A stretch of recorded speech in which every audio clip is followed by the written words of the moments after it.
And I'm really interested to, dig into what these UK warehouse employers are actually looking for and how you can feel confident showing them you're the right fit. Absolutely. Our mission here is, well, pretty simple. Cut through the noise, grab the key insights from this guide, and give you that knowledge. So you can walk into the interview feeling prepared, knowing what to highlight. Okay, let's get into it then. Let's unpack this. If you're going for one of these UK warehouse jobs, what are the absolute core things this guide says employers are looking for? Well, what the guide really stresses is it's not just about being physically able to do the job, it's about these core values employers need. Okay, like what? Primarily reliability. Simple as that. Someone they can count on. Day in, day out. Makes sense. Then safety awareness. Huge. Operating machinery, handling goods. You need that constant focus on doing things safely. Right. And the last one. Adaptability. Being ready to switch tasks. Maybe jump onto a different role if needed. Warehouses change fast, so that flexibility is really valued. So it's less about just pure strength and more about the mindset, the whole approach. Absolutely. Yeah, physical fitness is part of it, sure. But they want people who understand how a warehouse works, how it flows. Okay. People who see themselves as part of a team, and who genuinely get why safety isn't just ticking a box. It's fundamental. Keeps everyone safe, keeps things running. Yeah. The source really emphasizes that these things, these foundations, are what make everything work efficiently and safely, especially when it gets busy. That totally makes sense. Now, the guide seems really helpful because it breaks things down into key areas employers might ask about. And it suggests you should map your own skills and training onto these themes. It does. And that's super useful for prep.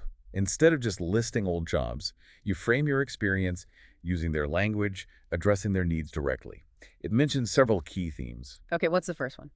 General operations, right? What does that cover according to the guide? Yeah. General operations, think about the core stuff. Moving goods, managing stock levels, getting orders ready. The day-to-day. Exactly.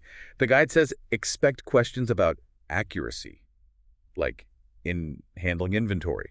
Mistakes there, they cost time, they cost money. Right. Or maybe logistics coordination, ever arranged shipments, Yeah. incoming, outgoing. You should definitely highlight any training you've got in general warehouse operations or inventory management, And what's the key takeaway to emphasize there? that you're methodical, Hmm. that you pay attention to detail, crucial for those everyday tasks. Methodical, detailed.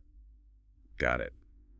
Okay, next up, and this feels like a big one for warehouses, machinery and safety. Oh, absolutely crucial. So many roles involve using equipment. You'll likely need to talk about your experience. Maybe forklift handling. Got a license? Mention it. Definitely. And manual handling. Yeah, correct lifting techniques, That's right. preventing injury. They'll probably ask how you approach safety overall, just generally. Now, here's where the guide gets specific, and this is really interesting. It mentions Uller and Pure. Why call those out? What are they? Okay, yeah.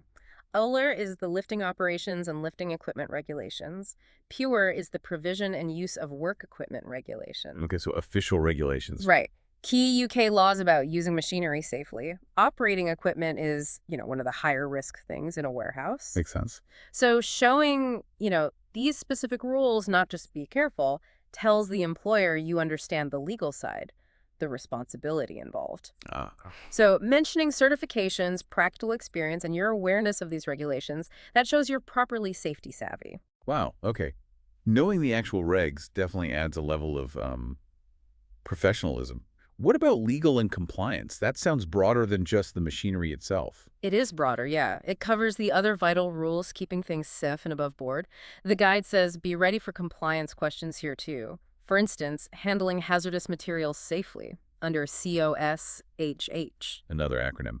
COHH. What's that? COHHH. That's the Control of Substances Hazardous to Health Regulations. Right. So if you're dealing with chemicals, cleaning stuff, anything potentially harmful, knowing COHH means you know how to store it, handle it, dispose of it safely, protect yourself, protect others from burns, breathing issues, that sort of thing. Okay, critical stuff. What else under legal and compliance? The guide also lists reporting incidents under RIDDOR, RIDDOR. reporting of injuries, diseases, and dangerous occurrences regulations. So knowing RIDDOR means you understand the correct way to report accidents or even near misses. Precisely. It shows you get why transparency matters, why investigating incidents helps prevent them happening again.